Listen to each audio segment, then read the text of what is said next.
Olá, boa tarde a todos e todas. Começa agora mais uma live da ASDUERJ, Associação dos Docentes da Universidade do Estado do Rio de Janeiro. Você pode acompanhar as nossas lives todas as segundas-feiras, 17 horas, pelo Facebook ou pelo YouTube da ASDUERJ. Eu sou Amanda Moreira, da diretoria do sindicato, e hoje nós temos uma edição mais que especial aqui, né? A gente vai fazer uma entrevista com o professor Ricardo Antunes, né, um dos principais nomes da sociologia do trabalho no Brasil, é um grande estudioso das obras de Marx. É um prazer ter o Ricardo aqui com a gente para essa conversa. O Ricardo é professor titular da Universidade Estadual de Campinas, da Unicamp, é autor de vários livros, né, publicados em diversos países, dentre eles Adeus ao Trabalho, Os Sentidos do Trabalho, Privilégio da Servidão, né? O Ricardo é autor e organizador da coleção Riqueza e Miséria do Trabalho no Brasil. Muitos, eu diria que quase todos, compõem aqui a minha estante, né? E se constituem como grandes referências também para mim, para os meus estudos. Inclusive o último, né? Que é o que eu já tenho aqui também, a Uberização, Trabalho Digital e Indústria 4.0. Esse livro ele acabou de ser lançado, né, que está projetado aí para vocês verem. Esse livro acabou de ser lançado pela Boitempo, né, de ser publicado agora, e falaremos também um pouco dele hoje aqui, né, uma obra fundamental, absolutamente imprescindível para a gente entender, né, as transformações recentes no mundo do trabalho. É realmente uma obra muito importante. Então, antes de começar aqui a nossa entrevista, cumprimentar o nosso convidado. Boa tarde, Ricardo. Agradeço a sua ter aceito, né, aceitado esse convite aqui para estar com a gente. Muita satisfação que a gente recebe aqui, ainda que remotamente, né, porque essa entrevista ela estava marcada para ser presencial e aí veio a pandemia, mas estamos aqui fazendo remotamente, né, e com certeza vai ser um momento muito importante para a gente. Muito obrigada aí pela sua participação. Boa tarde, Amanda. Boa tarde a todos os companheiros e todas as companheiras da ADUERJ. É um prazer, é verdade. Nós já tínhamos agendado tudo, né? Mas esse mundo está de cabeça para baixo, né? Ou de pernas para o ar, como minha mãe costumava dizer. Né? Tudo muito confuso, tudo muito diferente. E isso nos obrigou a adiar e fazermos agora pela via digital. Mas é um prazer para mim. Espero que a gente possa ter uma boa conversa. Abraço a todos Com que também certeza. nos assistem, né? E aos amigos aí da UERJ, que também tem vários. Então, Ricardo, eu vou começar já aqui com uma primeira questão, né, para a gente localizar o nosso debate.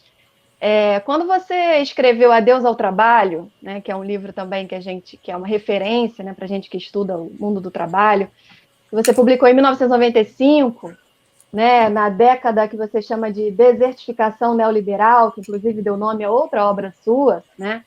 Você dizia que a tendência de precarização do trabalho e a expoliação de direitos da classe trabalhadora seria a regra, né? E a estabilidade seria a exceção. E pelo que vimos, essa previsão que você colocou lá atrás, no final do século passado, ela se confirmou e se agravou na virada do século, né? Principalmente aí após a crise de 2008. Né? Então, hoje a gente tem uma ampla massa de desempregados, desalentados, subempregados, né? Um contexto bastante complicado aí na vida da classe trabalhadora. E nesse contexto, eu queria te perguntar como que você caracterizaria essa última década agora, que a gente está vivendo agora do século XXI, né, os anos 2010, no que diz respeito ao mundo do trabalho no Brasil? Olha, Amanda, eu diria o seguinte: se a década de 90 foi a desertificação neoliberal no Brasil, nós tivemos, digamos assim, o desmonte daquela sociedade muito, é preciso dizer, né, muito desigual que tínhamos então. Tínhamos acabado de sair da ditadura militar, né, de 64 a 85, quer dizer, a sociedade era muito desigual, com um capital muito concentrado, com uma burguesia muito enriquecida e uma classe trabalhadora muito empobrecida, né? E aí nós demos início depois da ditadura, ao breve período de Sarney, e veio a devastação, melhor dizendo, a desertificação neoliberal, com Collor no primeiro momento, e depois breve interregno Itamar, e depois com Fernando Henrique Cardoso. Não é? E aí, digamos, o Brasil começou a desmontar a sua sociedade capitalista existente anteriormente, onde era muito forte a presença do Estado como indutor da economia, tá certo? Então, o setor produtivo estatal era muito forte, né? Nós tínhamos a Petrobras, né? A Vale do Rio Doce, né? Eletrobras, quer dizer, era um complexo econômico que tinha uma impulsão do setor produtivo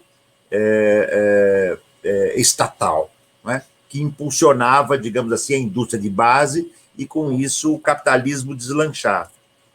Muito bem, o período que se abriu a partir desta década que nós estamos vivendo, e especialmente a partir de 2016, né, nos levou ao ingresso do que eu chamaria hoje de uma era de devastação social.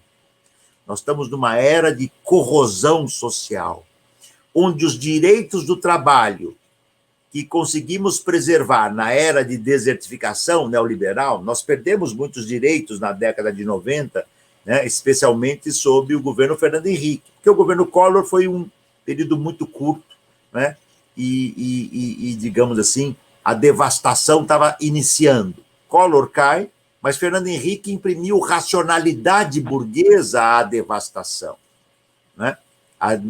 Digamos assim, a desertificação, melhor dizendo. Que é esta racionalidade burguesa? Né? Dar um discreto charme para o neoliberalismo, tá certo? E o Fernando Henrique tinha competência para fazer isso, porque, diferentemente de Collor, né, que era uma figura completamente desprovida de o menor senso de razoabilidade, o Fernando Henrique é uma inteligência burguesa, tá certo? Que soube inserir o Brasil na onda neoliberal, sem ser, digamos assim, um neoliberalismo de devastação completa. Esta devastação completa nós estamos vendo agora, né? Nós sabemos que o governo do PT foi um governo, digamos assim, que esteve muito aquém do que se poderia esperar, né, de um ciclo de governos do PT. Até porque, quando o PT ganhou a eleição, né, ele era muito diferente do projeto que se desenhava em 1989, quando quase o PT, né, e Lula ganharam a eleição pela primeira vez, e foi exatamente naquela eleição que o Collor se tornou vitorioso. O que nós temos de lá para cá? Um governo que foi de conciliação, mas como o mundo do capitalismo entrou numa era de devastação social muito profunda, a partir da contra-revolução preventiva, nós estamos nela desde a vitória do Trump, Brexit na Inglaterra, Orbán na Hungria, Duterte nas Filipinas, enfim, e a lista é longa, né? Essa fase de, digamos assim, aguçamento da extrema-direita, e num contexto de crise estrutural que se acentuou em 2008, 2009, os capitais decidiram, não tem mais conciliação, não temos mais interesse em governo de conciliação. Iniciou-se um processo global de destruição do que restava dos direitos do trabalho. E, no caso brasileiro, Temer, é preciso dizer, foi extremamente competente. Primeira medida, né, mais abrangente, a PEC do fim do mundo, né, travando, proibindo que se invista, né, na educação, na saúde e na previdência. O resultado nós estamos vendo no país hoje. Depois, o próprio Temer, né, conseguiu a aprovação da terceirização praticamente total. Em seguida, a mais nefasta, depois da PEC, porque a PEC é mais abrangente, mas brutalmente nefasta, a contra-reforma trabalhista, tá certo? Onde intermitência, flexibilidade, desmonte dos sindicatos, perda de direitos de trabalhadoras e trabalhadores, etc., né, criou a selva. Então, nós estamos vivendo uma era selvagem. Bom, se a tragédia já não fosse ampla, em 2018, por uma aberração, tá certo? Por uma contingência, eu tratei disso no Privilégio da Servidão, na edição nova de 2020, né? Aquela que a capa tem um fundo mais avermelhado, mais bordô, onde eu adicionei o que não tinha em 2018. porque o livro saiu no começo de 2018, né? Não tínhamos ainda as eleições, estávamos já no período Temer. E nessa edição nova eu fiz um item ampliado, né? Mostrando de Temer a Bolsonaro. E o que tivemos de Bolsonaro para cá? A devastação ampliada, porque Bolsonaro combina, né, duas tragédias que se articularam. Uma autocracia, né, um governo de perfil democrático, autocrático, né, neofascistizante em muitos traços, fascistizante abertamente em outros, com uma política econômica de um neoliberalismo extremado e primitivo. O resultado de tudo isso, né, são várias perdas de direitos trabalhistas e o desmonte da previdência pública no Brasil, que, bem ou mal, segurava, tá certo? Impedia as condições de miséria de uma parcela da população mais idosa, né, que pelo menos conseguia ter algum recurso para comprar minimamente seus remédios. Entramos na era da devastação e da corrosão social, e dela só sairemos com muita confrontação. E dentro dessa questão que você traz, então, que você chama de devastação social, né? Esse período recente, agravado por essas reformas do trabalho aqui no Brasil, lei da terceirização, reforma trabalhista, e todos esses ataques no mundo do trabalho recentes, a gente ainda tem um contexto no último ano da década da pandemia, né? Então, a pandemia parece que vem para selar, então, essa devastação social que você coloca, né? Agora em 2020. E aí eu queria já emendar uma outra questão, né? Porque agora em 2020 você publicou, inclusive, um outro livro, né? Um e-book pela Boitempo também, né? Intitulado Coronavírus, o Trabalho sob Fogo Cruzado, que trata, inclusive, desse período específico que a gente está atravessando, da pandemia, né? Que você tem chamado de capitalismo pandêmico, capitalismo virótico, né? Então, como que você vê, Ricardo, a atual situação da classe trabalhadora já tão agravada nesse período recente que a gente vem vivendo e agravada agora nesse contexto da pandemia? Como que você vê isso agora e no futuro pós-pandemia? Se é que a gente pode falar, né, do que a gente pode prever aí do futuro da classe trabalhadora. Perfeito, Amanda. Olha, a primeira ideia que eu apresento no e-book, Coronavírus, o Trabalho sob Fogo Cruzado, e é muito importante reafirmá-la, é que não foi a pandemia quem criou a tragédia econômica de, digamos assim, derrelição, de desmonte, de corrosão do trabalho. Ela é anterior, tá certo? Inclusive, a proposta da Previdência é anterior à pandemia, né? A última medida mais devastadora desse ciclo Temer-Bolsonaro, né? Eu até digo provocativamente no livro, as afinidades eletivas e destrutivas entre Temer e Bolsonaro, né? Aliás, o Bolsonaro cada vez mais se parece com o pior do passado brasileiro, com o mais nefasto, né? Ele não tem nada de diferente, como todos nós já sabíamos, e no que ele tem de diferente é no sentido ditatorial, autocrático, já falamos disso aqui. Mas não foi a pandemia que criou a tragédia social brasileira. Em fevereiro de 2020, nós já tínhamos um nível alto de informalidade, altíssimo, em torno de 40%, vamos arredondar para cima um pouco. Como é que pode uma classe trabalhadora que tem 40% na sua informalidade? Como é que pode uma classe trabalhadora que tinha níveis altos já de desemprego, né? 11, 12, 13 milhões, se formos pegar o período dos últimos... dezembro até agora chegando a 14 milhões. Mas isso antes da pandemia, nós já tínhamos níveis altos de desemprego, subemprego, desemprego por desalento. O que a pandemia fez, Amanda, foi descortinar, desnudar e exasperar, ou seja, intensificar esse processo de destruição social. Por quê?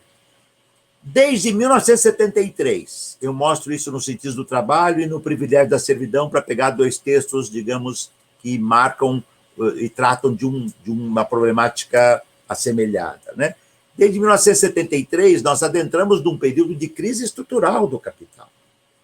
E nasceu ali, e essa crise estrutural, ela foi digamos assim, desenhada por um tripé, uma trípode muito destrutiva: neoliberalismo, hegemonia do capital financeiro e o mundo maquínico informacional digital, que passou a funcionar tal qual um biruta que não para, roda sem parar, mas esse mundo tecnológico, né, é fundamentalmente comandado pelos interesses das corporações. Ele não visa prioritariamente o interesse humano social, senão nós teríamos já resolvido um problema, redução da jornada de trabalho, porque temos equipamentos, maquinário informacional, digital, que nos permitiria reduzir a jornada de trabalho. Mas não, nós temos exatamente o inverso, milhões de trabalhadores no mundo, né, e milhares no Brasil, trabalhadores e trabalhadoras trabalham 12, 14, 15, 16 horas por dia.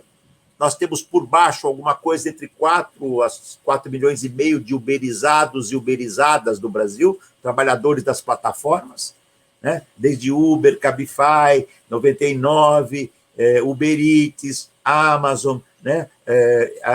Airbnb, Google, James, Rappi, tudo isso, iFood, tudo isso que nós estamos vendo que estão nadando em dinheiro.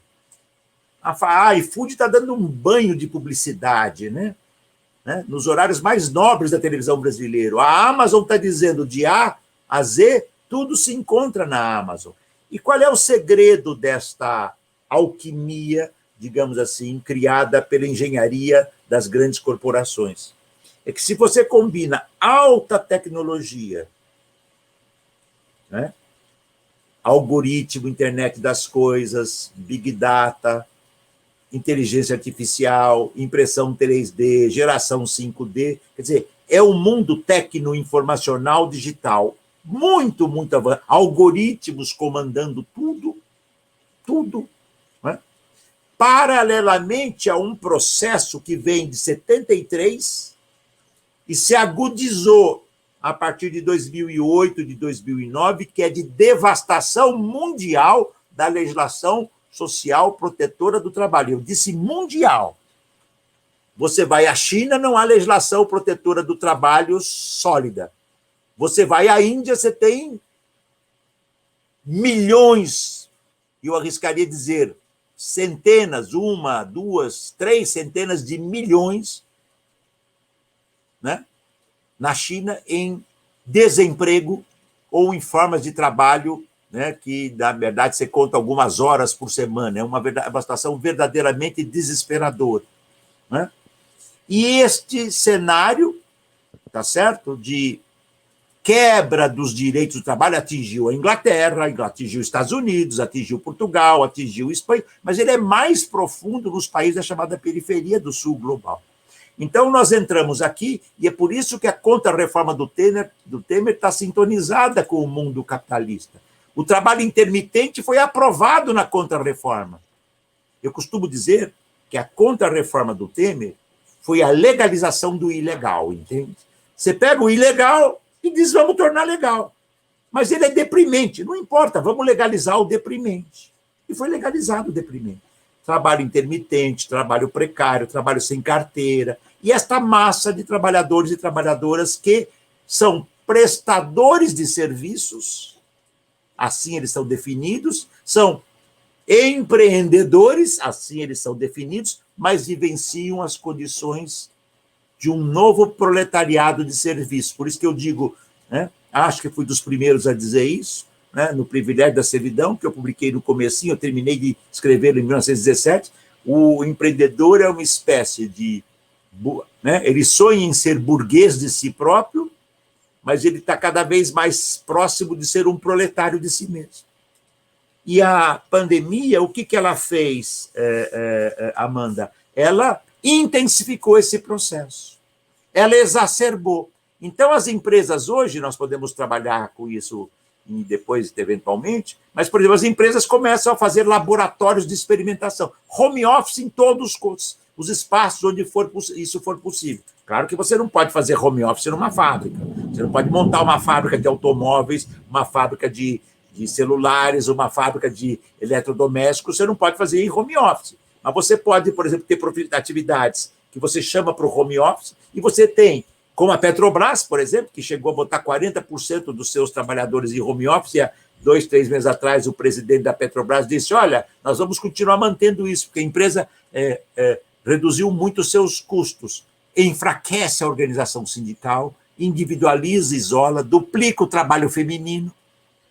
As mulheres estão sofrendo muito mais a intensidade do trabalho, porque trabalhando em casa há uma imbricação e uma conjunção nefasta entre o trabalho, que deveria ser fora de casa, ou o trabalho, digamos assim, no universo extra-doméstico, com o trabalho doméstico. Então, você tem tido jornadas intensas, agravadas por feminicídio, por violência patriarcal, por agravamento das relações familiares, separações. Então, a pandemia, né, mostra que a tendência, e com isso termino, me excedi um pouco, que era um ponto importante, a pandemia mostra que se não houver contraposição a isso, confrontação, né, e a luta por reinventar um novo modo de vida, daqui 2 anos eu vou dizer, nós estamos com 60% da classe trabalhadora na informalidade. Daqui 4 anos eu vou dizer, nós estamos com 80% da classe trabalhadora na informalidade. E mais, seremos quase todos uberizados, todos e todas. Professores, professoras, médicos, médicas, enfermeiros, enfermeiras, arquitetos, advogados, advogadas, trabalhadoras do care, trabalhadoras dos cuidados, trabalhadoras domésticas, eletricistas, seremos todos uberizados, porque esse é o melhor dos mundos. Por quê? Porque a empresa, ao uberizá-los, sai do sistema de regulamentação e dos direitos do trabalho. Então, é a escravidão digital. Escravidão digital. Então, eu pego essa sua última expressão, né, para trazer aqui um contexto histórico também, porque a gente está perto de comemorar uma data muito importante agora em novembro, que é o bicentenário de Engels, né, o grande parceiro de Marx. E na obra A Situação da Classe Trabalhadora na Inglaterra, uma obra de 1844, né, de Engels, ele retrata de forma magistral ali as condições de exploração da classe operária, né, a classe trabalhadora da classe operária, que estava submetida naquela moderna sociedade industrial. Então, eu já queria trazer uma pergunta para dialogar com isso, né, porque essa obra de Engels, ela é um testemunho fidedigno da exploração, né, das jornadas exaustivas, enfim, da ausência de direitos naquele período. E aí eu queria te fazer uma pergunta. Considerando as condições da classe trabalhadora naquele período e agora, a gente pode dizer que as condições do capitalismo digital do século XXI, né, capitalismo digital, a expressão que você utiliza, né, elas se assemelham às condições de trabalho no século XIX, nos primórdios da Revolução Industrial, ou é exagero a gente falar isso? Não, é uma tese que eu também apresentei, tá certo? Ela está no capítulo 1 desse livro Uberização, que acabou de sair.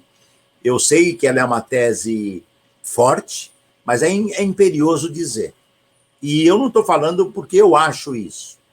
Qual é a jornada média dos jovens? A prevalência, nesse caso, é masculina, mais de 90%, mas tem crescido também a presença feminina nos trabalhadores uberizados de plataformas, mas a predominância é o jovem homem na moto. Qual é a jornada de trabalho média desses trabalhadores?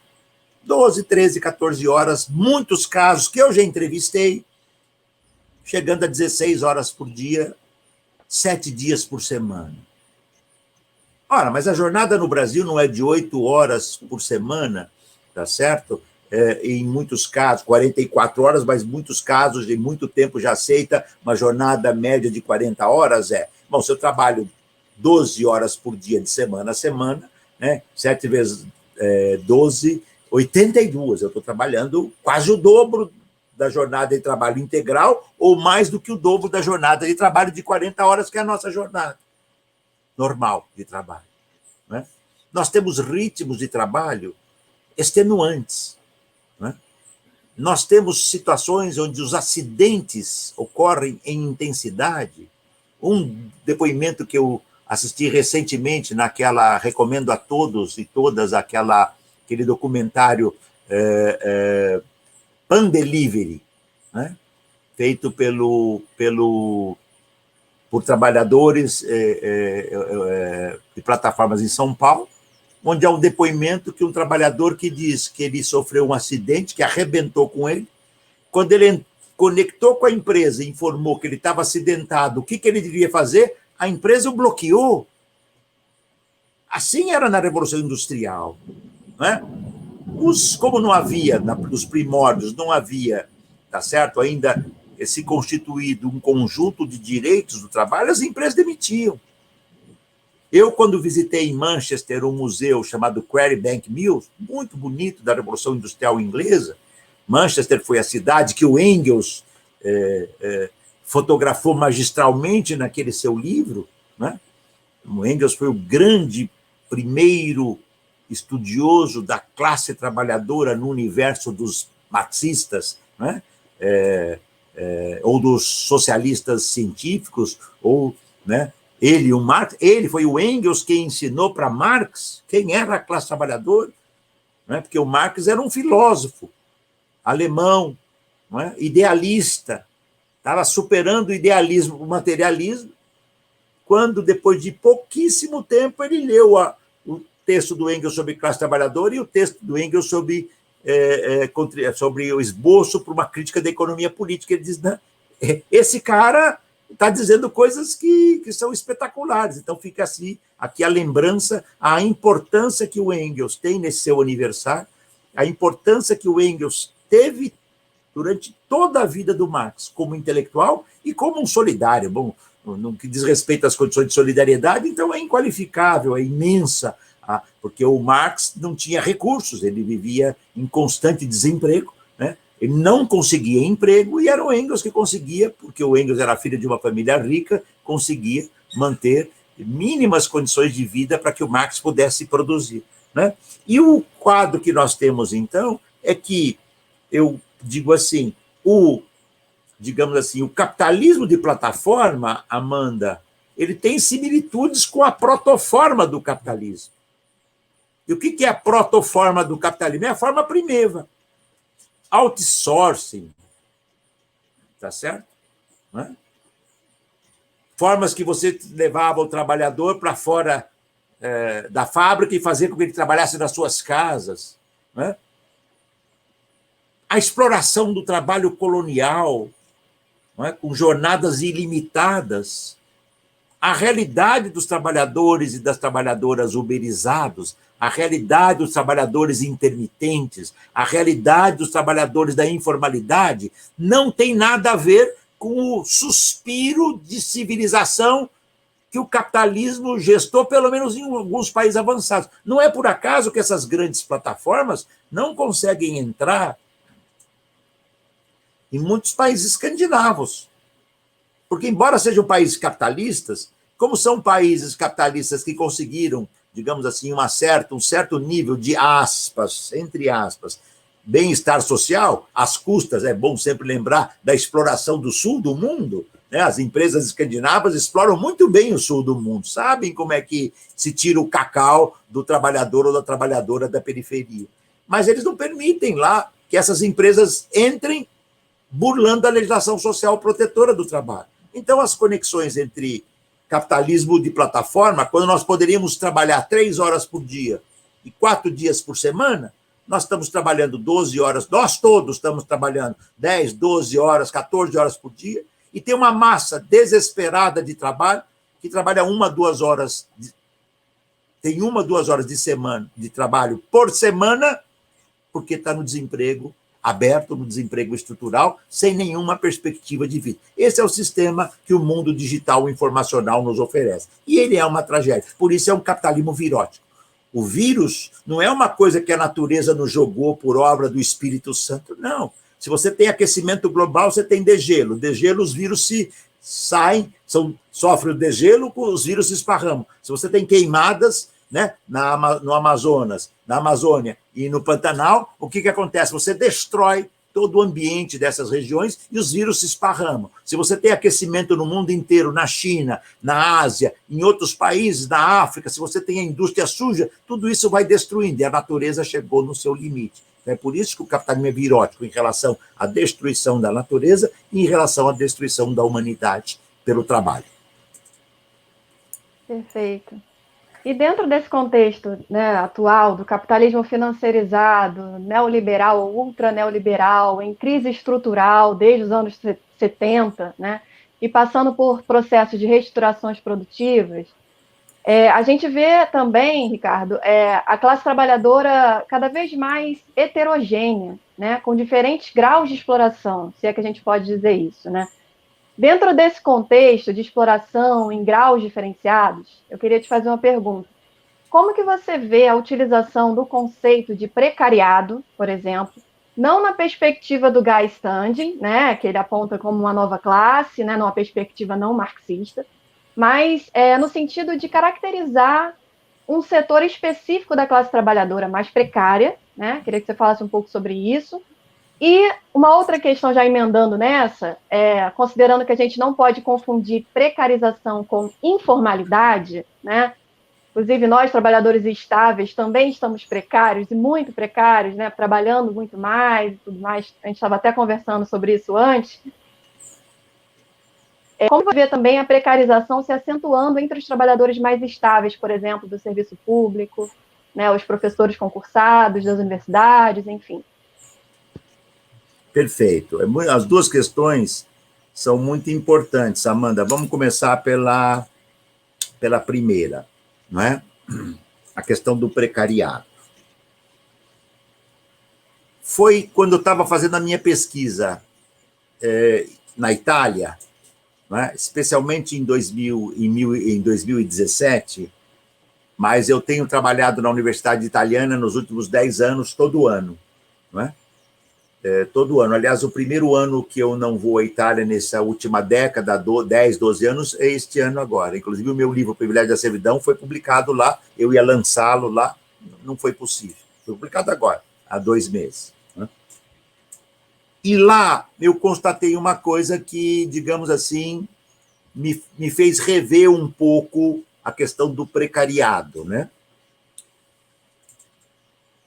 Até prova em contrário, pelo menos pelo que eu pesquisei e pelo que eu encontrei, são os trabalhadores e as trabalhadoras que se autodefinem como precariado, entende? O precariado não é uma definição de alguém que chamou e pegou, até onde eu acompanhei, tá certo? Embora o livro do Guy Stern tenha tido um certo impacto importante, ainda que seja conceitualmente equivocado, é um livro europeu, onde já se viu duas classes, classe trabalhadora e precariado. Ele não tem ideia do que é o sul do mundo. Agora, eu diria então, e eu trabalho isso no meu privilégio da servidão, né? Eu tento, pelo menos ali numas páginas, dizer, olha, é assim que eu vejo.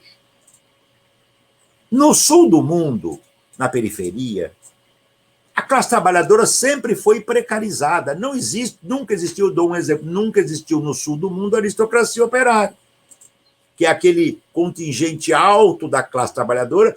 Marx chega a usar no Capital uma expressão curiosa, não é um conceito, é uma definição, é uma descrição, a classe alta dos trabalhadores, né? Ou ele, o Engels falavam, depois o Lenin, o Trotsky, a Rosa Luxemburgo, todos eles, né, falavam em aristocracia operária. Nós nunca tivemos nada parecido com isso aqui. Foi um equívoco. Aqueles que tentaram foram poucos, porque não tinha base, dizer que o ABC paulista estava nascendo uma aristocracia operária. Não. Agora, a classe trabalhadora sempre foi diferenciada.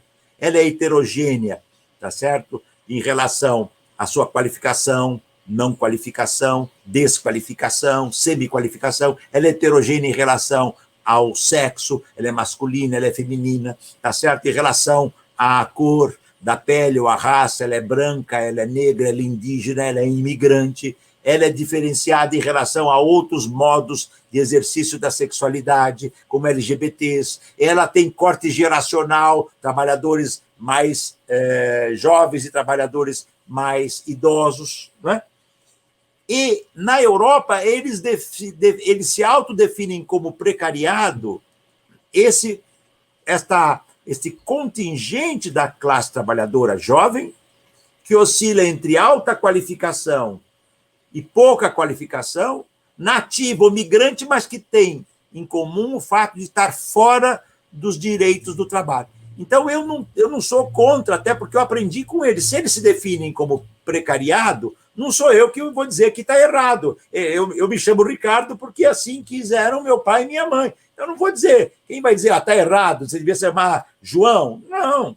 Deu para entender no exemplo simples meu? Agora, sim, para mim, conceitualmente, O precariado na Europa é a parte mais precarizada da classe trabalhadora que emerge no contexto do novo proletariado de serviços da era digital e que cada vez mais se encontra à margem da legislação social protetora do trabalho, quer no privilégio da servidão, quer nesse livro que nós publicamos da uberização, né, eu escrevi o capítulo 1 desse livro e colaborei, sou coautor de outros 2 capítulos, lá a gente dá elementos, né, de que cresce no Brasil essa fatia do proletariado que está à margem, está na intermitência, está na informalidade. Mas eu só consigo, e eu não digo o precariado no Brasil, eu digo o novo proletariado mais precarizado, mas eu não vejo o problema. O Rui Braga tem um belo trabalho, bem feito, um esforço para caracterizar, mas é um contingente da classe trabalhadora, entende? Né? E aí eu entro na tua segunda questão. Eu prefiro chamar do novo proletariado de serviços da era digital, porque havia um mito eurocêntrico, Amanda, que dizia assim, a classe operária está acabando, porque a indústria está acabando, só tem serviço. Pois esse pensamento eurocêntrico, e nem todos os autores europeus são eurocêntricos, esses que diziam isso, não tinham ideia de que o proletariado existe na indústria, existe na agricultura e existe nos serviços. E ele hoje explode, ele cresce, e ele é vital. E ele é vital. Nós não teremos transformação do mundo sem o conjunto das ações dessa classe trabalhadora ampliada. Basta dizer que no Brasil nós temos pelo menos de 4 a 5 milhões de trabalhadores e trabalhadoras, mas eles são individualizados, mas fizeram o break dos apps, estão se organizando, estão lutando por direitos, mas são diferenciados, são como são, tá certo? Várias categorias. E aí entramos no ponto que você falou. A informalidade é quando o trabalhador ou a trabalhadora se encontra completamente excluído da legislação social protetora do trabalho. Intermitente. Não adianta dizer que ele tem direito, que ele não tem. O empresário diz que ele vai ganhar R$10 por hora, já está incluído aqui 13º hora e tal, mas ele é burlado. É a burla. Como é o terceirizado sem direitos? Como é o trabalhador na informalidade mais aberto, como são os trabalhadores uberizados e das plataformas que não têm direito nenhum. Tá? A precarização é outra coisa. A precarização, e claro que ela é outra coisa, mas como o pensamento não é formal, né, há uma complexa dialeticidade entre eles, né? A precarização é um processo onde a degradação das condições de trabalho podem tanto se acentuar, aumenta a precarização, quanto se abrandar, diminui a precarização. Então, a precarização, digamos assim, muitas vezes, mesmo com legislação protetora do trabalho, você trabalha 12 horas por dia, você vai ter hora extra, você vai ter isso, você vai ter aquilo, mas você tem uma intensidade da precarização e mais, elas se aproximam porque a informalidade, tá certo? É a porta que abre para a pior condição de precarização. Porque aí você não tem legislação e você não tem anteparo, né?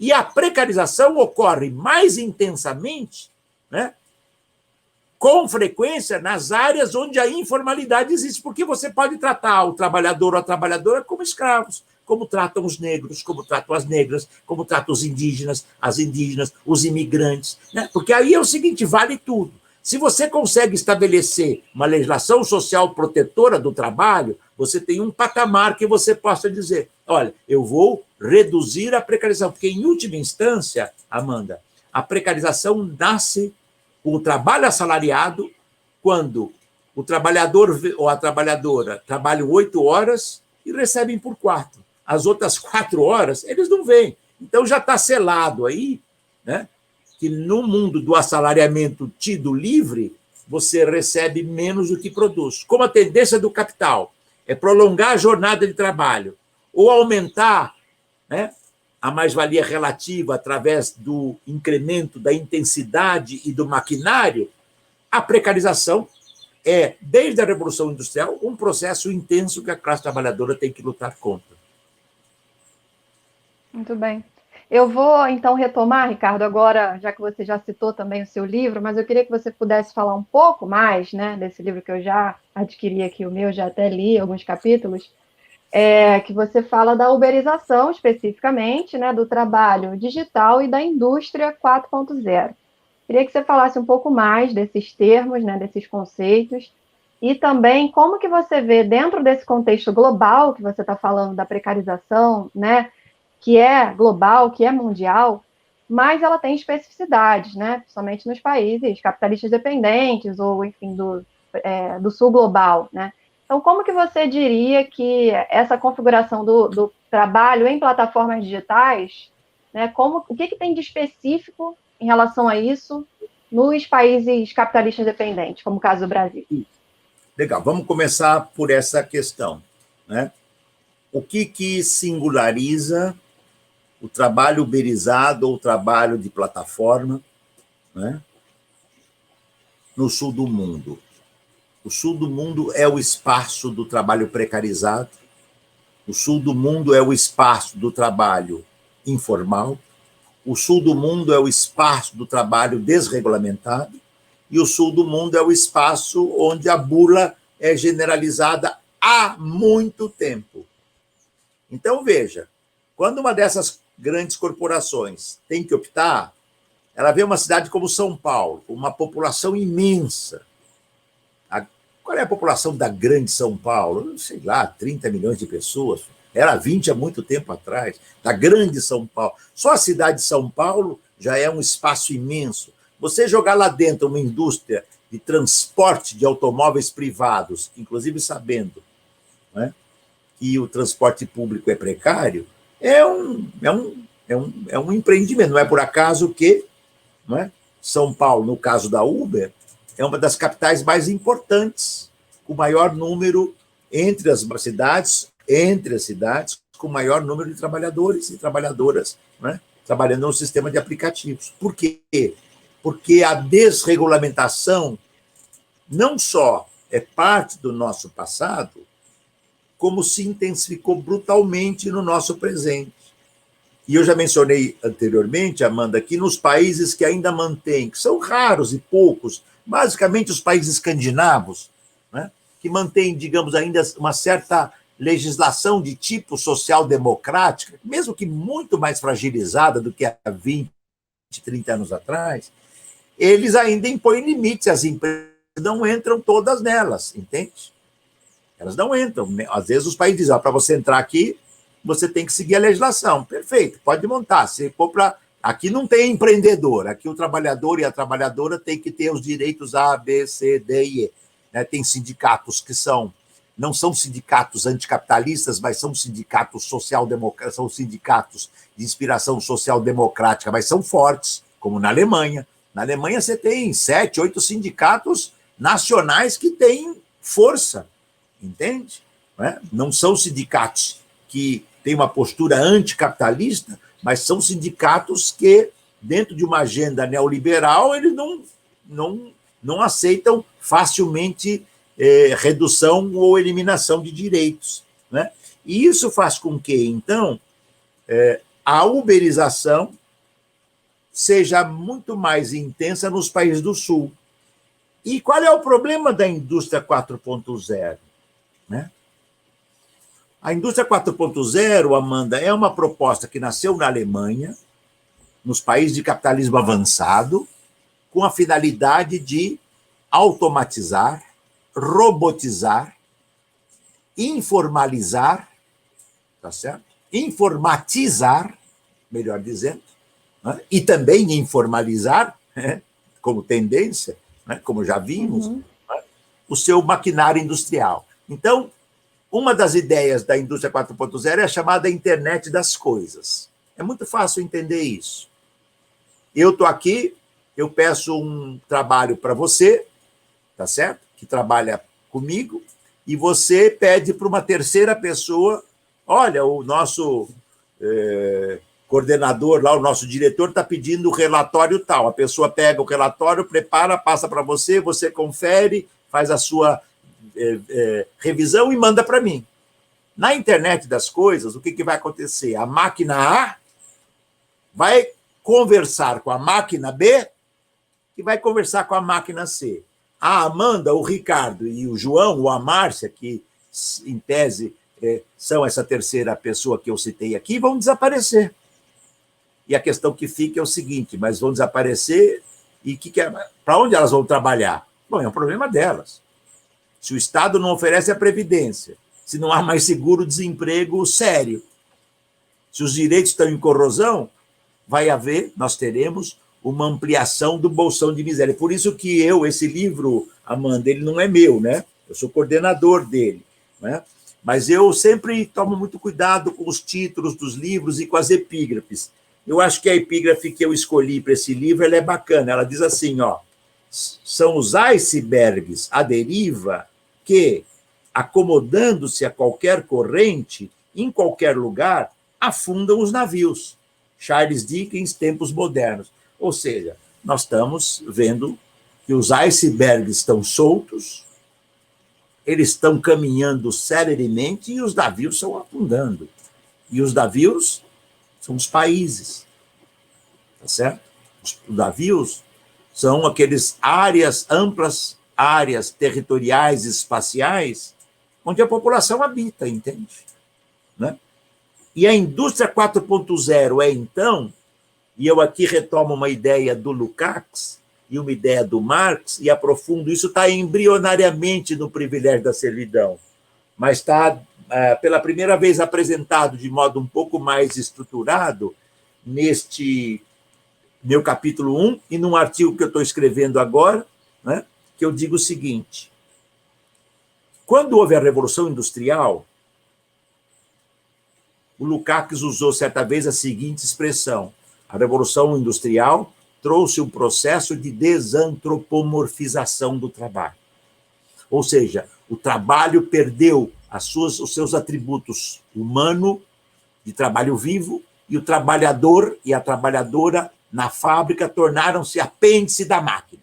Então, a desantropomorfização é um processo de perda qualitativa, quantitativa, redução do emprego, nós vamos ter uma redução brutal de emprego, nós teremos crescimento em algumas profissões no topo, tá certo? As novas atividades informacionais e a ampla demissão em massa, maior no sul do que do norte, né? Porque as atividades daí chamada indústria mais suja estão no sul do mundo, tá certo? E este processo de desantropomorfização do trabalho significa que o trabalhador ou a trabalhadora tende-se a se tornar, né, um apêndice da máquina na era da subsunção real do trabalho ao capital. Capital esse movido por um maquinário informacional e digital. Nós teremos mais desumanização. É como que o algoritmo e a inteligência artificial nos substituem.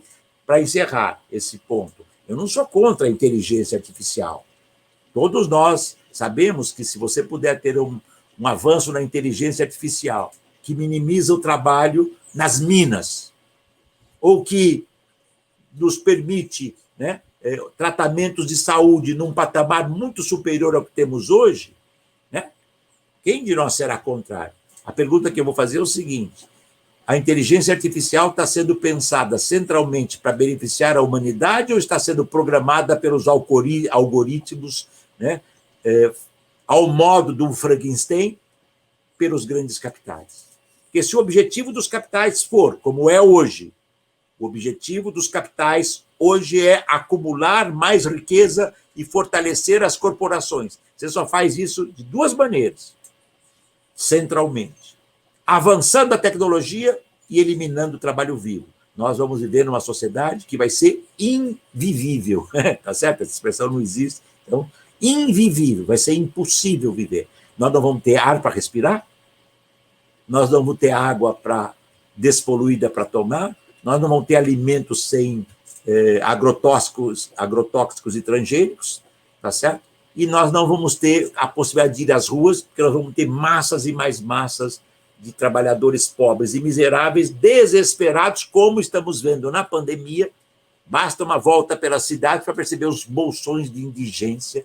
E esta população, se ela estiver famélica, né, E se ela perceber que ela está pedindo para o Espírito Santo, e o Espírito Santo não lhes manda comida do céu, ela vai procurar comida na terra. E aí, bom, aí cria essa imbricação trágica entre miserabilidade, juventude, bolsões da criminalidade, tá certo? Porque a única atividade que cresce, a única não, né?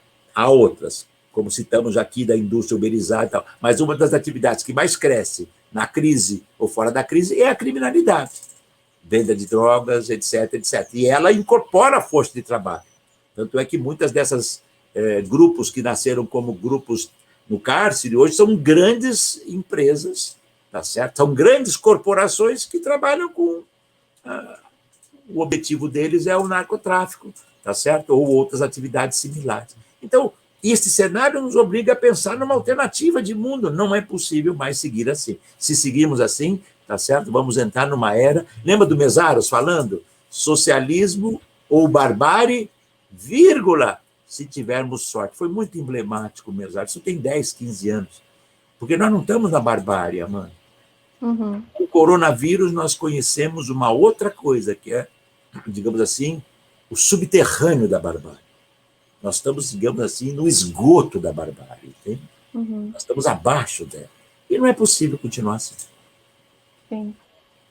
Mas antes de te fazer uma pergunta em relação a isso, né, essas alternativas, o que a gente pode pensar de um novo modo de vida para a classe trabalhadora, eu queria ainda voltar no tema do livro, que um dos elementos que me chamou muita atenção nessa questão do trabalho uberizado é o componente do controle, né, do monitoramento dos trabalhadores. Acho que o trabalho ele nunca foi tão estritamente controlado como ele é agora por essa via informacional digital, né? Hoje você pode saber os passos dados pelo trabalhador, né? Quanto ele produz, o que ele faz, onde ele está. Então, ao mesmo tempo que isso se dá, né, a exploração ela também acaba se tornando mais explícita para o próprio trabalhador, porque o próprio aplicativo, muitas vezes, exemplifica as horas trabalhadas, quanto a empresa se apropriou, quanto, né, do valor foi destinado para a empresa, enfim. Ao mesmo tempo, as contradições, elas parecem que aparecem mais, né, também. E aí a pergunta vai no seguinte sentido, né, porque ao mesmo tempo que há essa facilidade técnica também, né, com toda essa informatização, né, esse trabalho digital, e as possibilidades mais concretas, por exemplo, de se avançar, né, em definição de uma jornada de trabalho mais coerente, né, com tempo de descanso para o trabalhador, ao mesmo tempo a gente vê uma dificuldade de impor normas para regularizar esse trabalho nessas plataformas, né? Então, assim, é uma pergunta que vai um pouco nesse sentido. Como que você vê as possibilidades de avançar em algum tipo de direito trabalhista, né, imediato, para esse trabalhador uberizado, plataformizado, né, que visto que é uma realidade que a gente precisa também dar conta do que está acontecendo aí. Perfeito. Primeira coisa, as plataformas dizem que elas são empresas de tecnologia. O algoritmo delas mostra que elas são empresas que se utilizam do trabalho aos milhares, em alguns casos, aos milhões. A Uber deve ter próximo aí de 4 milhões de trabalhadores pelo mundo, entende? Você imagina quando você vai para a Índia, né? Países asiáticos, né? Países europeus mais neoliberais, Estados Unidos, América Latina, né? E tem uma coisa, Amanda, que é importante. O aplicativo, você usou a palavra, ele exemplifica, mas ele esconde. Ele também esconde. Porque a empresa, quando diminui o salário dos trabalhadores, e na pandemia diminuiu intensamente, ao mesmo tempo que aumentou o volume de trabalho, ela não explicou por quê. Ela sabe por quê, mas ela não explica. E o trabalhador não tem nem para quem perguntar. Porque o trabalhador não tem uma via de acesso para a empresa, o seu setor de recursos humanos, para perguntar por que ele ganhava 2.000, trabalhava 12 horas por dia, agora está trabalhando 14 horas por dia e está ganhando 1.500. Ele não tem para onde saber isso. Agora, os algoritmos, como a gente mostra no livro, né, são, digamos assim, no livro, 19 capítulos, 4 colegas são do exterior, né? Claro, esse livro é importante dizer também, Amanda, é o primeiro ano de pesquisa do meu grupo de pesquisa Mundo do Trabalho e Suas Metamorfoses, aqui junto com o Ministério Público do Trabalho, que nos procurou no ano passado, propondo essa pesquisa a partir da leitura do privilégio da servidão e da necessidade de compreender, porque os trabalhadores das plataformas não param de crescer. E mesmo do judiciário brasileiro, tem sido muito servil, dizendo, não, são empresas de tecnologia. Na Califórnia, a Uber e a Lyft estão sendo derrotadas judicialmente, agora nós vamos ter o desfecho disso, porque elas serão, se esta tese vencer, como tem vencido até agora, elas terão que reconhecer. É muito fácil. O trabalhador que o algoritmo mostra que ele trabalha esporadicamente para a empresa, 2 dias da semana, tá certo? No fim de semana, esse é o gig economy, esse é o bico, né? Tá lá, ele trabalhou 4 horas, 5 horas, 6 horas na semana, não por dia. O trabalhador que trabalha 6, 8, 10, 12, 14, 16 horas por dia, ele não é gig economia, ele não é economia dos bicos, ele é um trabalho proletarizado. Então, ele tem que ser regulamentado. Ah, mas a CLT é antiga. Não, espera um pouquinho. A CLT é antiga, ela é de 43, mas ela teve, né, muitas revisões ao longo dela, de tal modo que a CLT contempla trabalhos que não têm jornada fixa, mas que estão inseridos dentro dos direitos. O que essas grandes empresas estão fazendo é eliminar os direitos da classe trabalhadora e voltar a um período de escravidão em plena era digital, ou, se preferirem, né, o privilégio da servidão. E por que acontece isso? Você pode perguntar, ou alguém pode perguntar. Bom, isso acontece, tá certo? Porque estas empresas hoje têm milhões de trabalhadores e trabalhadoras esparramados pelo mundo, em todos os países, dispostos a qualquer trabalho porque estão no desemprego. Médicos, médicas, enfermeiros, enfermeiras. Os médicos e as enfermeiras, inclusive, nesse período das pandemias, muitos foram contratados por plataformas, entende? Sem direitos. Médicos adoeceram e enfermeiras adoeceram e não tinha seguro-saúde para bancá-los. Pode imaginar? Agora, imagine quando você vai para, digamos assim, trabalhadores de motos, entregadores, trabalhadores motoristas, né, trabalhadoras domésticas, eletricistas, enfim, para essa massa de professores já são uberizados. Né? Você já tem, precisa de um professor de matemática, tá? Você entra no site, você consegue. Se eu quero traduzir um texto meu para o sânscrito ou para o russo, eu entro no Amazon, e a Amazon vai encontrar um tradutor para fazer a tradução para mim. Esse tradutor não vai ter direitos garantidos, ele vai prestar serviços. Né? A mesma Amazon, que tem, segundo Alan Selby mostrou, uma bela matéria jornalística de 2 anos atrás, mais ou menos, né, que trabalhadores da Amazon andam 24 a 25 quilômetros por dia nos seus galpões, nas épocas de grande procura, de venda, de grande compra, né, do e-commerce, como, por exemplo, no período natalino, ele estava se referindo às unidades de Tilbury, que é um dos centros de e-commerce da Amazon na Europa. Então, veja, né, nós temos que criar a condição onde não exista nenhum trabalhador que esteja fora da legislação social protetora do direito, do trabalho. Não podemos aceitar nenhum trabalho, homem, mulher, branco, negro, indígena, imigrante, o que for, LGBT, o que for, que esteja fora da legislação social protetora do trabalho. Porque fora disso é o canibalismo do capital, ou o capitalismo virótico, entende? Que os capitais... Então, qual é a empresa que mais está bombando no mundo hoje? São as empresas, as grandes plataformas. A Amazon se orgulha de ser hoje a empresa mais valorizada do mundo. Tá certo? Então, ela não tem recursos para pagar a regulamentação, um trabalho regulamentado. Quando se comprova que o trabalhador é regulamentado, né? E isto vale não só para essa empresa, mas para todas elas que recusam a condição de se inserir na legislação. Há depoimentos de alguns dos presidentes, diretores, CEOs dessas empresas, Amanda, que eles dizem que o mais difícil no início foi o dinheiro que eles gastaram para contratar grandes escritórios de advocacia para mostrar como sair fora da legislação social protetora do trabalho. É inaceitável. Uhum. É inaceitável. E ainda justificam que os trabalhadores são donos dos meios de produção, né? Muitas vezes. Confunde-se. Aí é uma confusão, aí realmente é do nível de Exato. indigência cultural. Confunde-se meios de produção, capital, com instrumentos de trabalho, né? Indústria, bancos, fábricas, agroindústria, com instrumento de trabalho, que é o meu martelo, entende? Uhum. É o meu martelo, é a minha moto, é o meu carro, é o meu celular, é a minha bag, é a minha mochila. Até isso os trabalhadores e as trabalhadoras têm que pagar. Exatamente. Bom, a gente vai finalizar então, Ricardo, aqui a nossa entrevista, essa nossa conversa, na verdade, né? Vou te fazer uma última questão, considerando tudo que a gente discutiu aqui, né? Esse contexto nada animador, sabe que está diante das tecnologias mais avançadas, né? De novas alterações tecnológicas que podem ser sintetizadas na expressão indústria 4.0, mas ao mesmo tempo a gente vive num sistema incapaz de oferecer uma vida digna para a população, né, para a classe trabalhadora.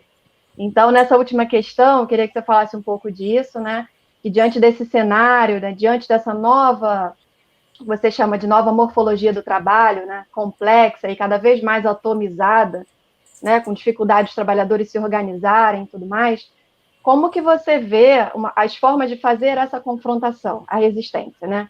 Como representar, inclusive, esse amplo segmento de trabalhadores que está à margem da estrutura sindical oficial, né, que não está organizado de nenhuma maneira, como resgatar esses laços de pertencimento de classe, de solidariedade de classe, né? E como que você enxerga, você até já falou um pouquinho antes, mas para fazer uma conclusão aqui, como que você enxerga as possibilidades de construção de um novo modo de vida para a classe trabalhadora, né? Na perspectiva de uma sociedade mais justa e mais humana, totalmente diferente desse contexto que a gente vive hoje. Aí, se você já puder também trazer as suas considerações finais, a gente já termina aqui, tá bom? Tá ótimo. Eu vou tentar fechar em não muitos minutos, porque foi muito prazerosa, foi muito legal a conversa e acho que demos pistas. Veja, a coisa mais espetacular, talvez, do mundo é a sua imprevisibilidade. Nós estamos vivendo um período de trevas. Nós estamos vivendo um período tenebroso. Mas quem faz qualquer previsão para daqui a alguns anos? Ninguém. O último que fez uma previsão foi o Fukuyama, que disse que o capitalismo era o fim da história. Ninguém leva mais a sério. Aliás, se já ninguém levava antes, imagina agora, nem ele se leva a sério. Você imagina, eu cito sempre esse exemplo porque ele é muito emblemático, esse outro que eu vou citar agora. O Fukuyama, eu não perco muito tempo com ele, não. Não vale uma missa, como dizia um rei francês. Tá? Quem podia imaginar que em 1989, se essa nossa entrevista, Amanda, fosse em 1989, e eu falasse para você aqui, nessa entrevista, que a União Soviética vai desaparecer em 2 anos, você ia dar gargalhada e ia falar, corta, você ia falar, Guilherme, corta, o professor agora entrou num processo de insanidade completa. A União Soviética era a segunda maior potência do mundo, rivalizando em tudo com o capitalismo norte-americano. E não deu 2 anos depois, a União Soviética desapareceu como um castelo de cartas. E junto com ela, o chamado leste europeu inteiro, Tchecoslováquia, Hungria, Iugoslávia, Polônia, foi desaparecendo um por um. Por quê? Porque a história é imprevisível. Chega uma hora que você não teve, na história da humanidade, não teve um modo de produção que durou eternamente. As comunidades primitivas nasceram e desapareceram. O escravismo grego, romano, clássico, nasceu e desapareceu. O feudalismo nasceu, durou 10 séculos e desapareceu. O capitalismo tem 2 séculos e meio, um pouco mais, mas ele não é eterno. Então, essa é a primeira coisa. Não houve até hoje, nenhum exemplo da história que se eternizou. não vai ser o mais destrutivo dos modos de produção que vai se eternizar. Né? Eu estou falando como um historiador, no sentido não formal do termo, mas um estudioso de história. Né? 2. Em todos os períodos do capitalismo, que sempre foram muito difíceis, a classe trabalhadora encontrou formas de resistir.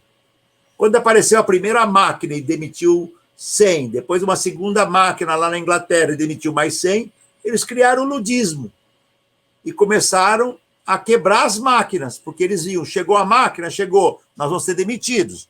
Chegou outra, chegou, mais demissão. Então agora nós vamos começar a quebrar as máquinas. Isso chamava-se ludismo porque o líder desse movimento, seu nome era Ned Ludd. E foi, digamos assim, executado em praça pública para o capital mostrar que não se brinca com o poder do capital. Aí os trabalhadores e as trabalhadoras, a classe trabalhadora, sempre masculina e feminina, dada a divisão sexual, étnica e racial do trabalho, imigrante, não imigrante, branca, negra, indígena, né? A classe trabalhadora percebeu que era preciso fazer uma outra ação, e nasceram as greves. Depois os sindicatos, que na Inglaterra chamavam-se trade unions.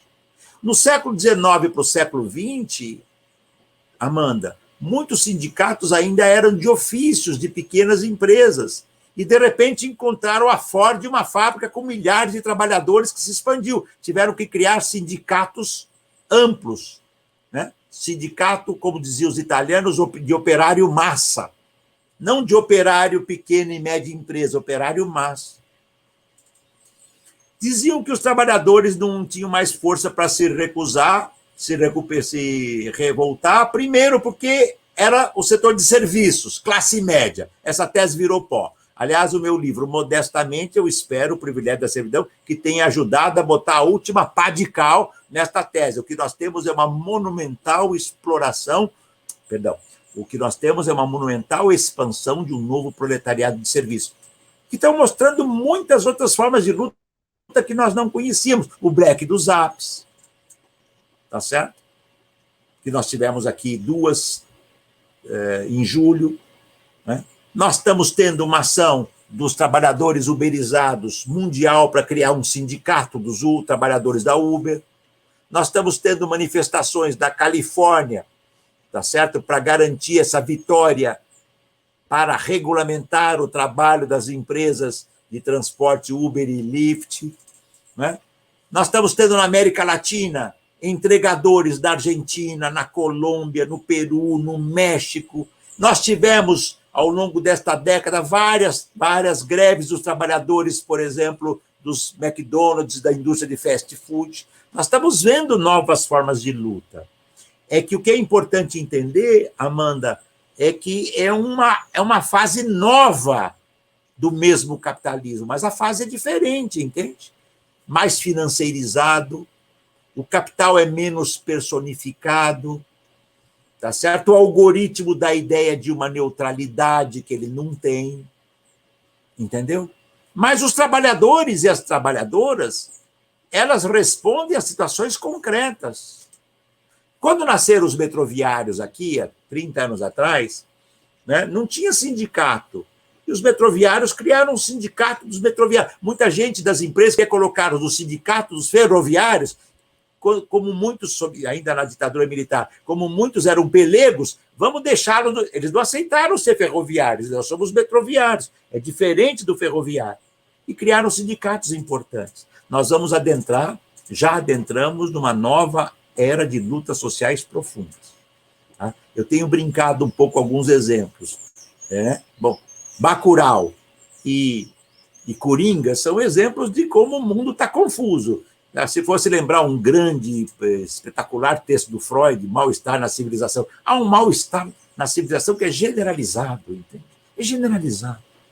Ele pode dar em revoluções como a Revolução Russa, pode dar em fascismos como o italiano ou o nazismo alemão. É evidente. Mas o mal-estar... E eu li outro dia no The Economist, né? Não era no The Economist, acho que era no Financial Times, uma matéria, acho que de um jornalista chamado Martin Wolf, que é muito inteligente, mas o jornal é o jornal da grande burguesia. Eu não lembro agora se é The Economist ou Financial Times, agora não tenho certeza. Porque ele dizia assim, o capitalismo está numa... Veja, um jornal do grande capital. Ele dizia, o capitalismo está numa crise tão profunda que se ele não buscar alternativas para isso, né, nós vamos fenecer na fossa do inferno, entende? Como é que você pode ter um sistema onde 2%, 3% da população está nadando em dinheiro que não acaba mais e 70%, 80%, 90% da população está tendo problema de condições mínimas de sobrevivência para ter saúde, para ter previdência, para ter salário minimamente digno, está tudo, isso nos obriga a repensar. E aí tem um penúltimo ponto. A pandemia nos ajudou a ver, tá certo? Que nada é eterno e que tudo tem que ser reinventado. Nenhum de nós, só quem tem mais de 102 anos, sabe o que é o que nós estamos passando agora. Porque só em 1918 houve alguma coisa parecida com isso, que foi a gripe espanhola. Como são poucos e poucas os que têm, ou as que têm 102 anos, nenhum de nós sabe o que era isso, e nós estamos nos fazendo... Quem podia imaginar que em 2020 nós não íamos sair de casa? O sistema de aviação ia parar. A vida nas ruas das cidades ia parar também. Ah, mas agora voltou. Sim, voltou, mas nós estamos vendo a Europa a segunda onda, nos Estados Unidos a terceira onda. Aliás, um ponto importante, hein? Não vamos tratar disso agora, não dá mais tempo, estamos passando aqui nosso tempo, mas assim, a eleição daqui 2 semanas é vital, hein? Sim. A derrota do Trump vai ser uma derrota muito importante da extrema-direita fascista e nazista e negacionista do mundo. É o começo da derrocada. E como foi bonita a vitória na Bolívia 2 dias atrás. Maravilhoso. É. Foi bonita, né? Quer dizer, no primeiro turno, a população indígena, pobre, diz, olha, tudo bem, o Morales pode ter tido muito problema, mas a devastação que veio depois nós não queremos. Né? E ganhou as eleições do primeiro turno. Entende? A derrota do Trump vai ter um efeito na sociologia tradicional, isso chama de efeito demonstração. No mundo digital, o que acontece nos Estados Unidos agora é conhecido no mundo inteiro agora, entende? Não vai levar uma semana para chegar na China, na Índia, nós vamos saber em tempo virtual que o Trump foi derrotado. Ele vai o quê? Abrir uma guerra civil nos Estados Unidos? Ele vai dizer que não perdeu as eleições? Então é mais tensão que nós vamos ter. Nós temos que reinventar um novo modo de vida. E como é que nós vamos reinventar esse novo modo de vida? Primeiro, resgatando o sentido humano e societal do trabalho, e o trabalho deve ser voltado para a produção de bens socialmente úteis. Trabalho para enriquecer privadamente as burguesias é um trabalho inútil para a humanidade. Ponto. 2, nós temos que ter uma humanidade onde a natureza não seja mais destruída. Nós não vamos suportar mais 10, 20 anos, porque já está difícil respirar. Com queimada, com aquecimento global, com poluição ambiental. Nossos adoecimentos pulmonares são uma porta de entrada para o coronavírus. Por isso que o capitalismo é virótico. Né? E por que nós estamos nos adoentando mais nos pulmões? Porque nós respiramos o ar pior possível. E por que nós respiramos o ar pior possível? Porque o bem natural, ar, é destroçado por uma ação inatural de um sistema destrutivo do capital. Então, nós temos que reinventar. E se somarmos o movimento, a revolução feminista em curso, a luta antirracista global, a resistência das comunidades indígenas, o descontentamento da classe trabalhadora na sua nova morfologia, né? Trabalhadores, trabalhadoras, brancos, negros, né? Índios, indígenas, homens, mulheres, índios, índias, imigrantes, homens, mulheres, LGBTs. Se atarmos a isso, né? Os movimentos sociais que nós temos tantos, MST, MTST, movimento dos quilombolas, etc., nós temos a condição de começar a repensar um outro mundo. O desafio, para concluir, Amanda, é que nós não podemos mais imaginar que a esquerda vai consertar o capitalismo. O papel da esquerda não é querer ser quixotescamente, né, o mecânico de um motor que está arrebentado, um motor que está completamente, como se diz na linguagem automotiva, o motor está fundido. Aí dá até para brincar com as palavras, né? O motor está fundido e o mundo também está fundido, digamos assim, como os motores. Nós temos que reinventar. Esse é um desafio.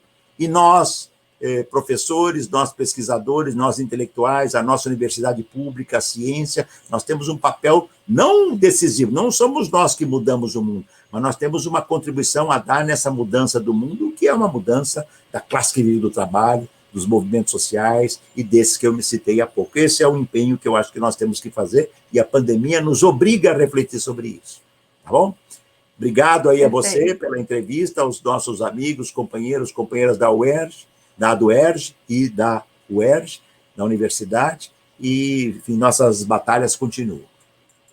Perfeito, Ricardo. Você é um intelectual fundamental, né, por trazer esse diagnóstico, por trazer essa realidade que a classe trabalhadora vive e, ao mesmo tempo, também nos apresentar essa esperança, né, essa possibilidade das alternativas, que elas existem, né, e cabe a nós construí-las. Então, eu queria agradecer imensamente a sua participação aqui, nesse espaço. Agradeço também a todos e todas que nos assistem, né, essa entrevista, ela vai ser publicada como uma reportagem na próxima edição da revista Advir, que é uma revista do nosso sindicato, né, da UERJ, cujo tema será 70 anos de UERJ, a Universidade na Pandemia. E aí a gente vai ter uma sessão especial que vai ter lá a entrevista com o professor Ricardo, entre outros textos relacionados à nossa universidade. Tá? O lançamento da revista tem data prevista para dezembro, tá? E aí a gente também está confirmando com o professor Ricardo que ele vai participar também do lançamento, né, no final do ano, e todos e todas estão convidados a participar.